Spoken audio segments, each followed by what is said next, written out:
Hello, and welcome to the Fairy Tale Magazine's Fairy Tale Voices. I'm Kristen Baum DeBeasi, and today I'm joined by the Fairy Tale Magazine's Kelly Jarvis.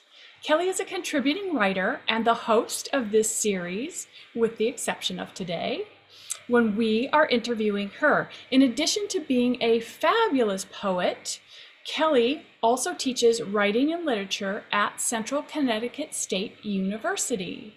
Kelly's own poetry and fiction has been published in many journals, including A Moon of One's Own, Blue Heron Review, Corvid Queen, Eternal Haunted Sunshine, Mermaids Monthly, and The Chamber Magazine. Her Cinderella retelling, A Story of Soil and Stardust, published in the World Weaver Press anthology Mothers of Enchantment, was nominated for a Pushcart Prize.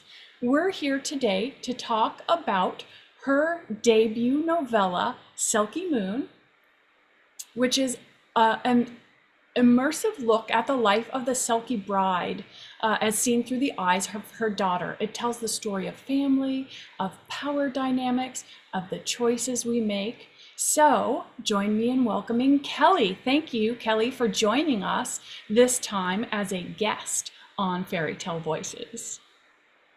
Thank you for having me, Kristen. It is strange to flip the tables on me. I much prefer asking other people questions about their work, but I am grateful and humbled for the opportunity to talk to you today about Selkie Moon. Great, thank you. We're so glad you're here. Well, let's dive right in. We are here to talk about Selkie tales, and they're often classified as kind of belonging to either the Swan Maiden or Seal Bride. So, Kelly, give us kind of the magical overview. Tell us about the tale type, maybe spin, what the typical tale might be. And then, if you would, tell us about what drew you to this lesser known fairy tale for retelling. Well, Selkie stories come from a particular area of the world. So they stem from Scandinavia and Scotland, the northern British Isles, and they are stories about seal people. The Selkie bride story that I drew from often tells the tale of a Selkie woman who is a seal in the water and a human on land, who comes onto the beach to sing and dance, and a fisherman falls in love with her. He steals her seal pelt so she can't return to the sea, and this compels her into marriage and motherhood, and they actually build quite a nice family together. They have children together. They live happily together for many years. But usually at a later date, when one of the children is playing and finds the seal pelt, she shows it to the mother unknowingly, and the mother puts the pelt back on, jumps into the sea, and is gone forever. So they are quite harrowing and haunting stories of love and loss. And they are in part related, I think, to fairy tales like The Swan Maiden, or like my favorite fairy tale, which is Beauty and the Beast.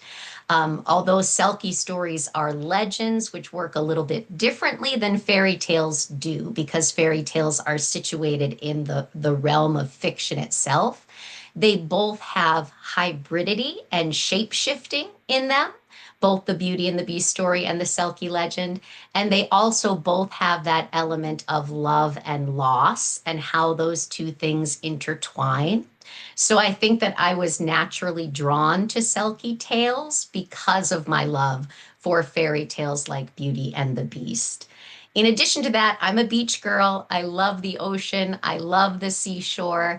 I'm very drawn to the liminality of Selkie folklore, the idea that a Selkie is a shapeshifter, a boundary crosser, someone who is one thing in one place and something else entirely in another.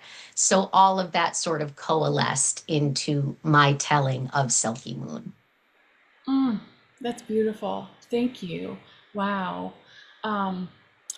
Okay, so let's talk about your protagonist and your choice of looking through the eyes of the eldest daughter. What did that give you in terms of perspective and kind of capacity for examining the tale?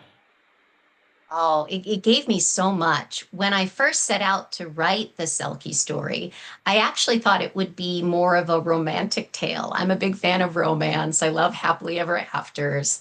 And I thought I would be writing a romantic story about a Selkie and a fisherman who had both chosen to be with one another despite all of the turbulence that caused them. And as I was thinking about the story and drafting the story and writing down notes about the story early on, it was the voice of the Selkie's daughter that just kept coming through.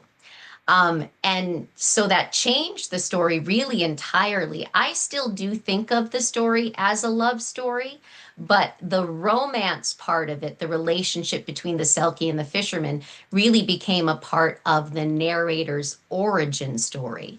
And it became a story about her identity and her coming of age and her wrestling with the idea that she may be from a union of opposites. Whether her mother is a Selkie or isn't a Selkie, there's so much distance between her parents that she feels that turbulence in herself.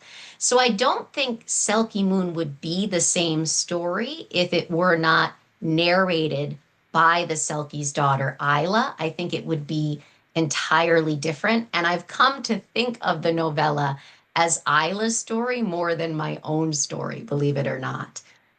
I do believe it, yes. I feel that immersion immediately on reading first paragraphs and in it, and it just kind of whooshes you right into the story. It's beautiful. So, you have set this story in the heart of Selkie territory, right?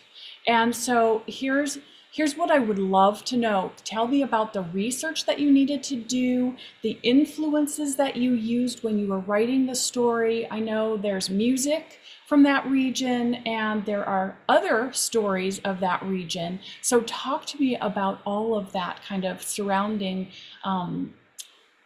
goodness, the juice of getting ready for telling a story.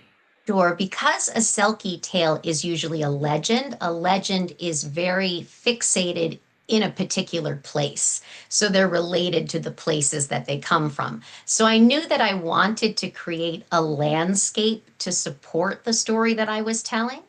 And so I started researching just different areas in Scotland, Northern Ireland, Scandinavia, the Northern British Isles, just trying to settle on a place to set what was going to be my Selkie tale. And I discovered Orkney and I was absolutely enchanted by it. I would love to go there in real life one day, but sadly, I've only been there in my imagination thus far. It is an archipelago of islands that is situated between the north of Scotland and the Shetland Islands, and between the North Atlantic and the North Sea. So it kind of had that very liminal atmosphere that I think is so important to a Selkie tale. I think the thing that really drew me to using Orkney as the setting for my tale was learning about North Ronaldsay, which is the northernmost of the islands in Orkney, and it's the place where my novella begins.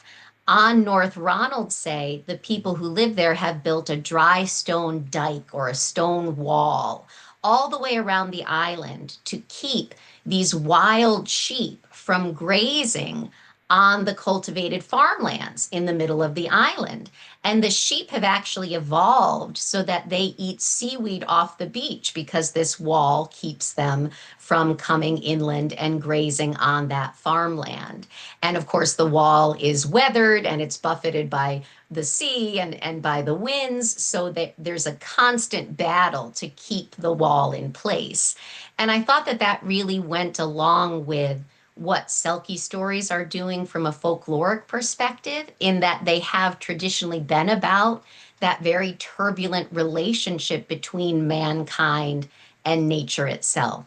So once I learned about the wall, I said, this is the place where my story belongs. And I just started researching Orkney. And I think I've joked with you before that my phone and my computer will now give me targeted ads about moving to Orkney, properties for sale in Orkney, because I think it thinks I'm moving to Orkney because I've done so much just background research to get a feel for the the place itself. That is incredible. Well, I fell in love with it on reading the story, so maybe I should do a little bit of research on how to move to Orkney too. Yes, Go yeah, together. right, yes, that would be so much fun. Even for a visit, that would be really fun. Yes, so okay, talk to me about your kind of favorite authors. Who's really been a deep influence to you? So I have spent my life around stories. I've been teaching since I got out of college. So I'm very steeped in classical literature, right? I love to teach Shakespeare and Milton and Chaucer, and the Romantic poets are my absolute favorite. So I spent most of my time with that older type of literature. Jane Austen, Charlotte Bronte, those are my favorites. In terms of newer literature, I really love Alice Hoffman. I love magical realism.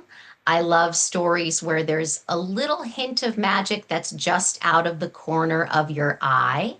And of course, I love fairy tales and fairy tale retellings in all of their forms, whether they're short stories like Angela Carter's stories, or poetry like Anne Sexton's poetry, or Gina Jorgensen's poetry. I'm absolutely enchanted by that type of magical presence in the world of the everyday. And I think it makes the mundane sort of magical. So I'm sure that my interaction with every story that I've ever read has probably influenced the type of writing that I'm interested in doing. That is beautiful. And it's such a great endeavor making the mundane magical. It makes all the difference, I think, for living a fun life, a happy, yes, enchanted life. Okay, so tell us what might be coming next. Well, my boss at the Fairy Tale magazine keeps me very busy. So I write short stories and poetry for her and book reviews and interviews and essays, and I'll be working on all of that for the future. I absolutely love working for the Fairy Tale magazine. It's my favorite thing. And then also, I am working on a full length novel that I've been revising and editing. This is the third summer that I'm going to be revising and editing that longer length novel. It is sort of a historical romance, magical realism novel that has Beauty and the Beast as its structure kind of beneath it. And then I'd also like to turn a couple of my other short stories into novellas, which is what I did with Selkie Moon. Selkie Moon was originally a short story that I wrote for Kate Wolford when she was working at the Fairy Tale magazine, and we never had the opportunity to run the story. So I held on to it and was very inspired by Rebecca Buchanan, the editor in chief of Eternal Haunted Summer, who produces quite a large number of beautifully constructed novelettes and novellas. And I thought that maybe I could do something like that with Selkie Moon in terms of expanding it out. So that was a big inspiration for me. And I'd like to continue maybe doing that for the future. Yes, please. I think there are a bunch of us that are ready and waiting for whatever you do that with. So, yes.